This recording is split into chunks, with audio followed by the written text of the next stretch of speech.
बिस्मिल्लाहिर्रहमानिर्रहीम। अस्सलाम वालेकुम। काशकार भाई, इस वक्त पूरे पंजाब में बारिशें बहुत ज़्यादा हो रही हैं, बल्कि पूरे पाकिस्तान के अंदर बारिशें बहुत ज़्यादा हो रही हैं, जिसकी वजह से कुछ फसलें तो बहुत खुशहाल नज़र आती हैं, जैसा कि कमाद की फसल या चावल धान की फसल।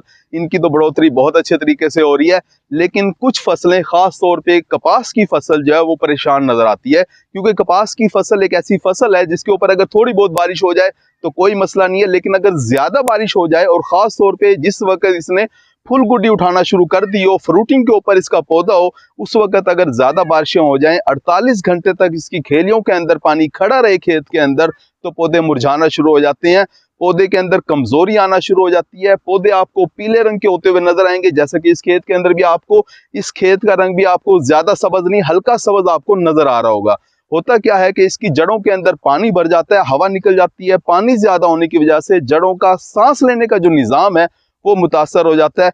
पौधा जो है सही तरीके से खुराक भी नहीं उठा पाता, और कुछ खुराक के अज्जा जैसे कि नाइट्रोजन, जिंक या सल्फर जो है वो पानी के साथ जो है जेरे जमीन गहराई में चले जाते हैं, यानी पौधे की जड़ों से दूर चले जाते हैं। पौधा उन्हें दोबारा उठा नहीं पाता, जिसकी वजह से जो है पौधे आपको पिलाहट के अंदर नजर आ रहे होते हैं, क्योंकि सल्फर की कमी हो जाए उससे भी पौधे पीले हो जाते हैं। जिंक की कमी की सूरत में भी पौधे आपको पीले होते हुए नजर आ रहे होते हैं, और नाइट्रोजन की कमी की सूरत में भी आपको पौधे जो है वो पीले होते हुए नजर आ रहे होते हैं। तो काश कभी सबसे पहले तो आपने ये करना है कि इस कपास के खेतों से पानी जल्द से जल्द निकालें। इस पानी को ज्यादा देर तक खड़ा ना होने दें।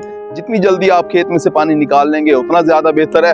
उसके बाद आपने खुराकी अज्जा का स्प्रे करवाना है। इसके ऊपर खुराकी अज्जा का स्प्रे कुछ आपने इस फार्मूले के तहत तैयार करना है कि 2 किलोग्राम यूरिया आपने इस्तेमाल करना है, 250 ग्राम आपने जिंक सल्फेट इस्तेमाल करना है, 300 ग्राम आपने बोरिक एसिड इस्तेमाल करना है, 300 ग्राम आपने मैग्नीशियम सल्फेट इस्तेमाल करना है, और पोटाशियम नाइट्रेट आपने 200 ग्राम इस्तेमाल करना है। इन पांचों चीज़ों को आप अलग अलग घोल तैयार करोगे और टैंकी के अंदर इन्हें मिक्स करके 100 लीटर पानी के साथ 1 एकड़ के ऊपर स्प्रे करा दोगे, तो खुराकी अज्जा की जो कमी की अलामात है आपके खेत के अंदर वो पूरी होती हुई नजर आ रही होंगी। 8 दिन के बाद आपने दोबारा से स्प्रे करवा देना है।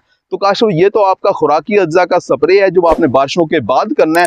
काश कभी अगर आप इस पानी को निकालने में नाकाम हो गए, पानी ज्यादा देर तक आपके खेतों में खड़ा रहा, पौधे आपको मुरझाते हुए नजर आ रहे होंगे, फ्यूजेरियम विल्ट जो बीमारी है मुरझाने वाली, उसका हमला हो जाता है खेत के ऊपर, तो आपने क्या करना है कि आपने फोसीटाइल एल्यूमिनियम का 250 ग्राम फी एकड़ के हिसाब से वो आपने स्प्रे करवा देना है।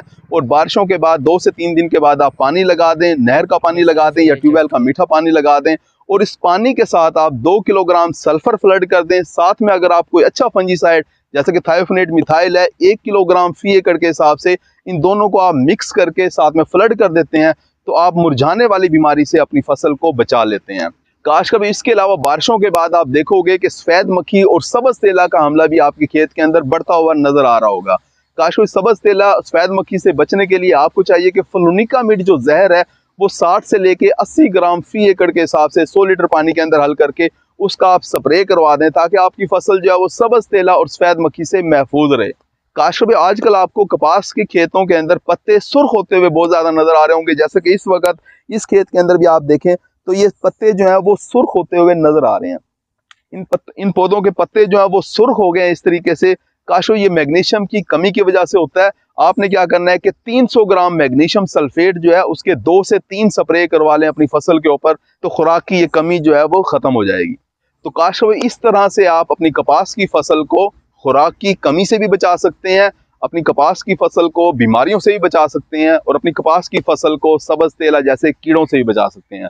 उम्मीद है कि वीडियो आपको समझ आ गई। अपना ख्याल रखिएगा। अल्लाह हाफिज।